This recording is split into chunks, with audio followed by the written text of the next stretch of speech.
Aloha.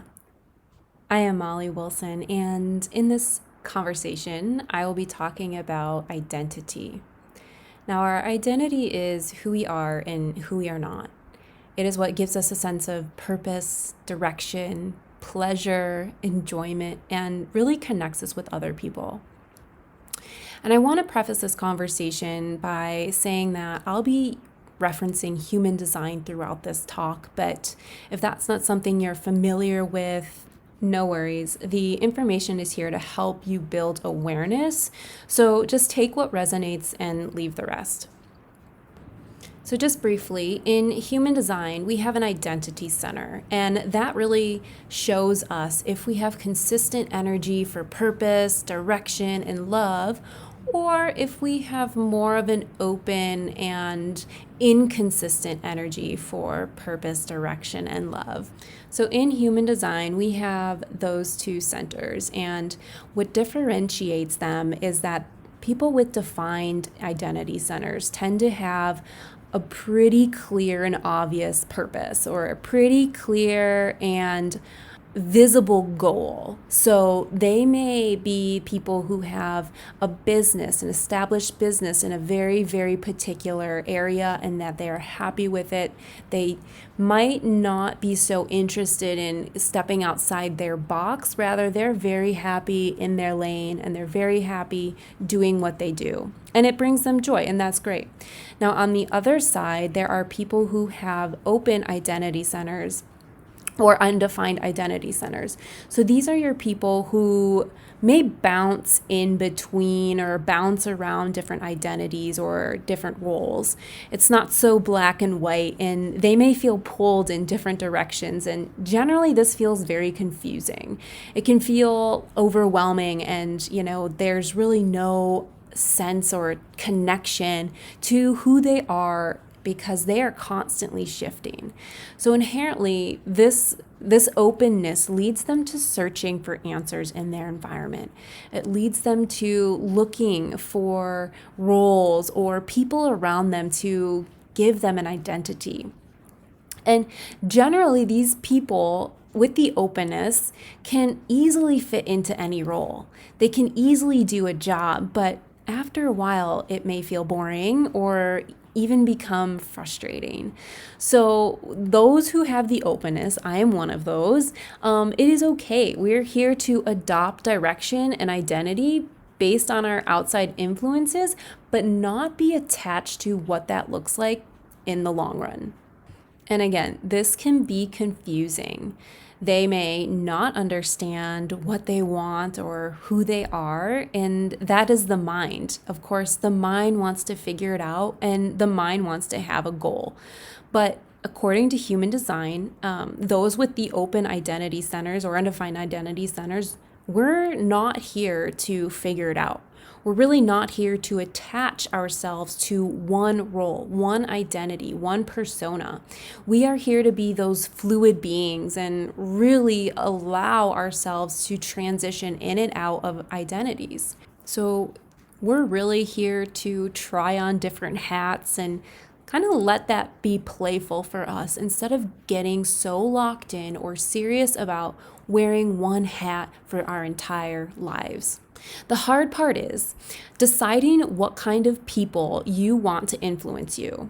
Again, those with our open or undefined identity centers, this is really huge. I mean, it can be really tempting to take on other people's roles and personas because you see them being successful or happy. But in doing that, in taking on someone else's direction, you'll find yourself eventually hitting a wall, being burned out or bitter, or even just uninterested in the first place. Another thing to look out for is the achievements for validations and to achieve a label. For example, signing up for Reiki training because you think that'll bring you opportunities or give you a label that defines you.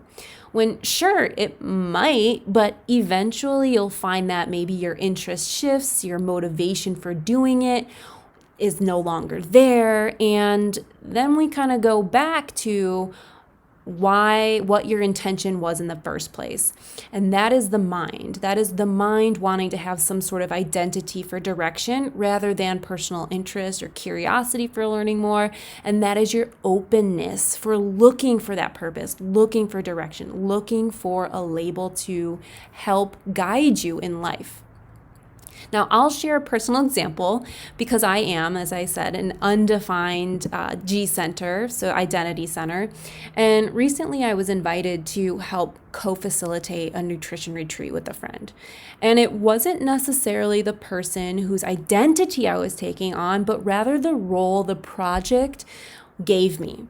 The retreat itself was a fixed purpose with a direction. And my role was XYZ. It was to do, I had these certain roles in that plan.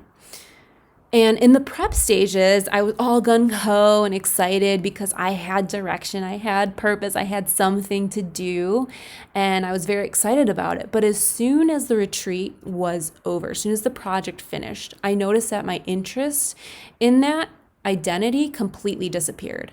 It was like as soon as that ended, it was no longer there for me. I didn't have motivation to make more of it.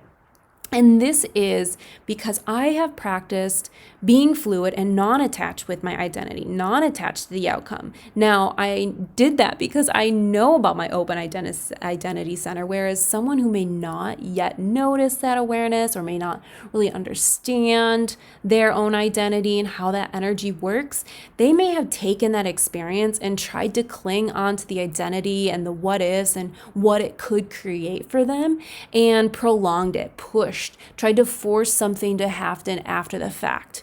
So those with the openness, we aren't here to stay inside a box. We're really not here to be fixed on one identity. We really need to give ourselves that permission and perspective to be who we are, and that is a fluid being. And so if you are one of those, I feel you. Again, this is confusing. It can really be a battle between the mind wanting to fit in, the mind wanting to connect, the mind wanting to have a direction and a purpose. But those with that open center really need to understand and accept that we are not here to be one thing or to have a specific direction in life. And when we do that, things become easier and less stressful.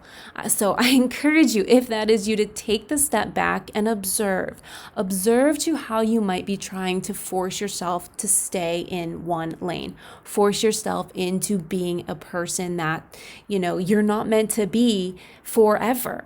And just to give yourself that permission to transition when the chapter is over, when you are ready to step into a new thing.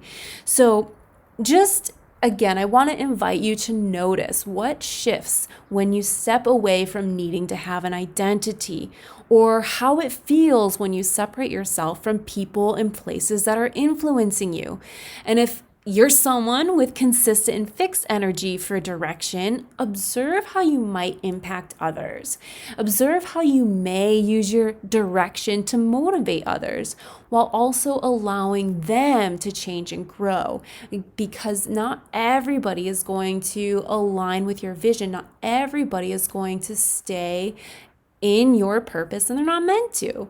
So either way, this is just information. Neither is right or wrong, good or bad. It's just awareness of your identity center, whether it's open and undefined, where you're that fluid being, where you're really not meant to take on one identity forever. Rather, you're more like the chameleon. You buzz in, you buzz out, you take in one thing and then move on, versus the defined center where you have a fixed and consistent direction. You know where you're headed and you're pretty confident in that direction. Nothing else really seems to be pulling you in different directions. So again, this is just awareness for you and how you operate, how you interact with the world around you. So if any of this resonated, please let me know in the comments, and I want to know what stuck out for you and if this was helpful. So mahalo, and thank you for listening.